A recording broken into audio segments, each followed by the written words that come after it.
Bonjour bien-aimés dans le Seigneur, que la paix de notre Dieu qui surpasse toute intelligence garde vos cœurs en sécurité et vos pensées en Christ. Bienvenue dans votre émission à la lumière des psaumes. Aujourd'hui, dans la lumière du psaume 92, nous allons parler du sabbat. C'est quoi le sabbat? Nous voyons beaucoup de chrétiens s'atteler à aller à l'église le dimanche et beaucoup même fondent toute leur religion sur ce jour stratégique parce qu'ils se souviennent que c'est le jour du repos du Seigneur, le jour où lui-même s'est arrêté de la grande œuvre de la création pour entrer dans un repos que beaucoup de chrétiens, hélas, ne trouvent pas parce qu'ils ont compris le repos comme étant un jour de sabbat et pourtant, Dieu aimerait que l'on se force à entrer dans le repos. Aujourd'hui, à la lumière du psaume 92, nous allons parler du jour du sabbat, que notre Dieu visite nos cœurs de son intelligence et nous accorde la sagesse qui elle-même est la crainte de l'Éternel. La signification du jour du sabbat, qu'est-ce que le jour du sabbat? Souviens-toi du jour du repos pour le sanctifier. Exode chapitre 20 verset 8. Aussi nous pouvons le voir dans la suite de notre lecture. Le mot sabbat vient du terme hébreu qui signifie repos. Avant la résurrection de Jésus-Christ, le jour du sabbat commémorait le jour de repos que Dieu prit après la création. C'était le signe de l'alliance passée entre Dieu et son peuple dans le livre de la Genèse. Nous pouvons donc lire que Dieu créa les cieux et la terre en 6 périodes qu'il appela jours. Dieu acheva au 7e jour son œuvre qu'il avait faite et il se reposa au 7e jour de toute son œuvre qu'il avait faite. Dieu bénit le 7e jour et il le sanctifia. Nous pouvons le lire dans le livre de Genèse, Genèse chapitre 2 du verset 2 au verset 3. Maintenant, le sabbat commémore également la résurrection de Christ. Le sabbat a lieu tous les 7 jours. C'est un jour saint que Dieu nous a donné pour nous reposer de notre labeur quotidien et pour l'adorer. Quel est l'objectif du sabbat? Lorsque l'on parle du sabbat, parce que tout le monde aime à dire non, chez nous le sabbat c'est samedi, chez d'autres le sabbat c'est dimanche. Quel est l'objectif? Parce que lorsque l'on célèbre quelque chose, il y a un bien fondé. C'est donc quoi l'objectif du sabbat? Et comment est-ce que vous allez expliquer l'objectif du sabbat à quelqu'un qui n'en sait rien? Vous avez un ami, un collègue qui se pose la question de savoir, mais pourquoi vous chérissez autant le dimanche? Parce que lui, par exemple, le dimanche, il va au golf, le dimanche, il va à la piscine, le dimanche, c'est son jour où il se repose parce que la semaine, c'est lundi. Donc, il ne serait pas pour lui judicieux ou légitime de se retrouver à passer de longues heures à prier un Dieu invisible qu'il ne connaît pas. Donc, comment est-ce que tu présentes le sabbat à quelqu'un qui n'a pas conscience de ce que c'est? Jésus a enseigné que le jour du sabbat a été fait pour notre bien. Nous pouvons le voir dans le livre de Marc, chapitre 2, verset 27. L'objectif du sabbat est de nous donner un jour par semaine où nous dirigeons nos pensées et nos actions vers Dieu. Ce n'est pas simplement un jour pour nous reposer de notre travail, c'est un jour sacré pour adorer et vénérer Dieu. Le repos de nos activités quotidiennes ordinaires libère notre esprit et lui permet de méditer sur la question spirituelle. Ce jour-là, nous devons renouveler nos alliances avec le Seigneur et nourrir notre âme de choses de l'esprit. Donc, aller à l'église, ce n'est pas seulement aller honorer notre engagement à être un chrétien, mais c'est un lieu de contact où nous abandonnons les diverses choses qui concourent à notre propre épanouissement, mais nous nous consacrons à la chose spirituelle. Donc, le sabbat ou Shabbat n'est donc plus simplement un jour où on va à l'église parce que on est de telle obédience religieuse, non? Ou encore on peut choisir que non, cette fois-ci je suis fatiguée, je suis un peu malade, je préfère aller au spa, je préfère aller... Non, c'est un jour dédié au Dieu de la création, celui qui t'a donné d'exister et qui amène toute chose à subsister par sa propre nature, car il est Dieu, il est l'alpha et il est l'oméga. Il est donc important que chaque personne essaye de se dire à l'esprit: qu'est-ce que je peux faire pour me préparer pour ce jour de rencontre avec le Seigneur? On voit souvent certaines personnes qui font la monnaie pour avoir des pièces, pour aller jeter à l'église le dimanche ou alors le samedi matin. Beaucoup de personnes ne font leurs vêtements le dimanche que le samedi soir ou alors improvisent le matin et se retrouvent à l'église comme des personnes qui tiennent juste à faire bonne figure, patte blanche, signer acte de présence, mais pourtant, c'est un jour que l'on doit désirer. C'est un moment de rencontre que l'on doit préparer. Imagine-toi, tu as un rendez-vous avec un amoureux, tu viens de faire sa rencontre. Je ne pense pas que c'est le jour de la rencontre que tu iras te faire belle, ou que tu iras faire tes ongles, ou que tu iras faire les achats du vêtement que tu vas porter. Non, tu te prépares à la rencontre. C'est ainsi que l'on doit se préparer. Et lorsque nous faisons cela devant nos enfants, nous leur inculquons le caractère sacré du Shabbat, du jour de sabbat. Dieu a consacré le 7e jour pour être le sabbat. Commencement de la terre, nous pouvons le voir dans le livre de Genèse. Depuis le début des temps, la traduction d'un 7e jour sacré a été conservée parmi différents peuples de la terre. Dieu a donc réitéré un commandement concernant ce jour-là lorsqu'il a dit aux Israélites « Souviens-toi du jour du repos pour le sanctifier » dans Exode 20 au verset 8. Le respect du jour de sabbat était également un signe que les Israélites étaient le peuple de son alliance. Nous le voyons dans le livre d'Exode chapitre 31, du verset 12 au verset 16. On peut aussi le lire dans le livre d'Ésaïe 56, du verset 1 au verset 8 et même dans le livre de Jérémie 17, car nous parlons ainsi des prophètes avant la nouvelle alliance.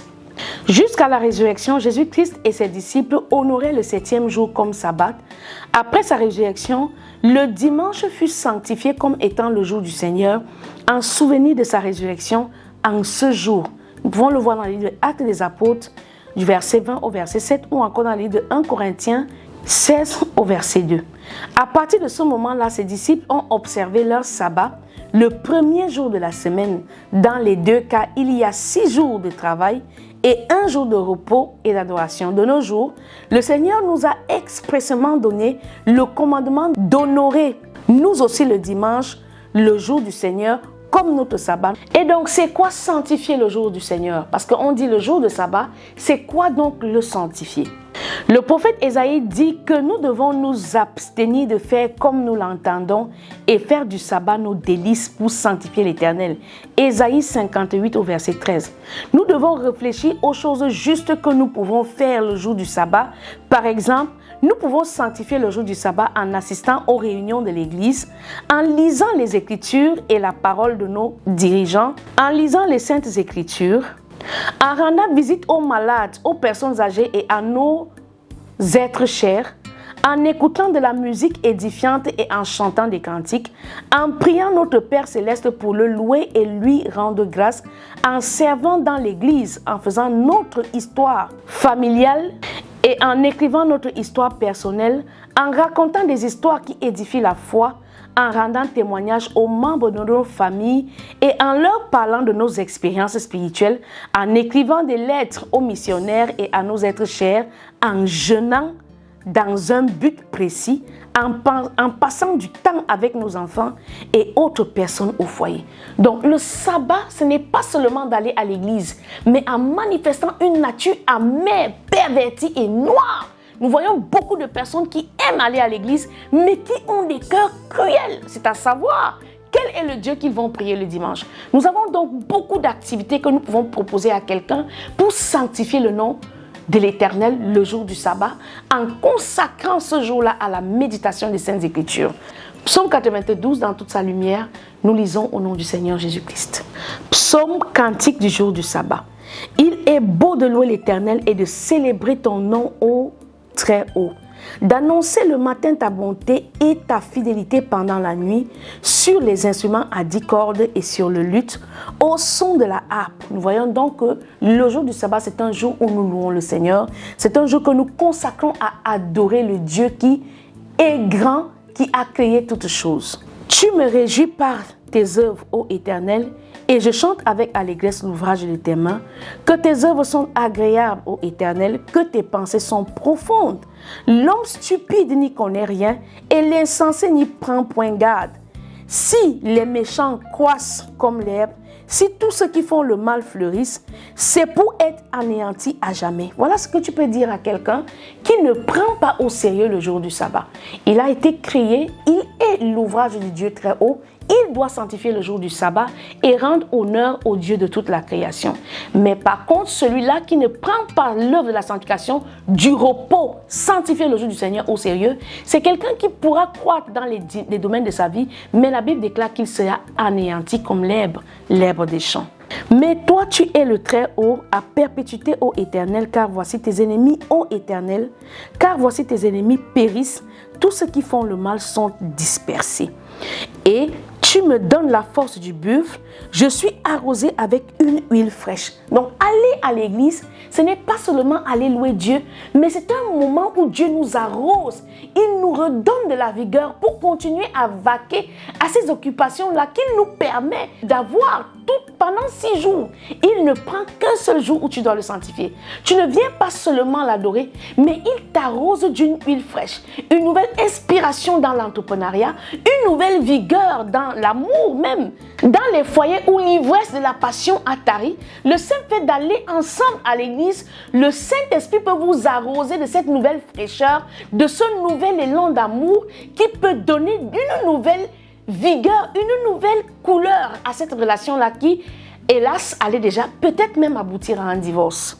Mon œil se plaît à contempler mes ennemis et mon oreille à entendre mes méchants adversaires. Les justes croissent comme le palmier, ils s'élèvent comme le cèdre du Liban, plantés dans la maison de l'Éternel, ils prospèrent dans les parvis de notre Dieu. Le fait donc d'honorer Dieu, d'aller à l'église, c'est une manière de choisir de la prospérité, car c'est dans les parvis de l'Éternel que nous prospérons, c'est dans les parvis de l'Éternel en famille que nous obtenons ce témoignage de réussite-là. Une personne donc qui méprise le jour du sabbat, c'est une personne qui méprise sa propre prospérité.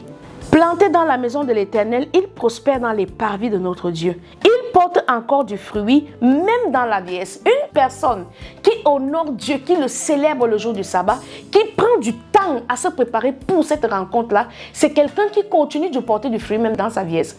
Nous voyons des hommes qui ont travaillé, qui ont eu des profils de carrière, mais lorsque leur travail termine, ils deviennent comme des personnes sans vie, sans objectif, qui sont très souvent dans des pays développés, abandonnés dans des maisons de retraite. Pourquoi? Ils ont méprisé le jour du sabbat pendant qu'ils avaient leur vigueur. Ils ont donné du plaisir à leur chair. Ils se sont laissés aller, comme nous disions au départ, dans des tournois de sportifs pendant les jours du Seigneur. Et pourtant, celui qui donne la primeur et la prééminence à Dieu, Dieu lui accorde cela à justice. Ils sont pleins de sève et verdoyants, même quand ils sont vieux, pour faire connaître que l'Éternel est juste. Il est mon bouclier. Il n'y a point en lui d'iniquité. Sanctifions donc le Shabbat, le jour du Seigneur. Préparons-nous à aller à sa rencontre tout au long de la semaine. Ne soyons pas surpris le samedi. Et pour ceux qui jusqu'aujourd'hui continuent de mépriser le jour du Seigneur, sache que tu méprises tes vieux jours. Il risquera de te manquer de la vigueur quand tu finiras ce travail qui t'a pris autant de temps. C'était votre émission à la lumière du psaume 92. Que notre Dieu vous bénisse.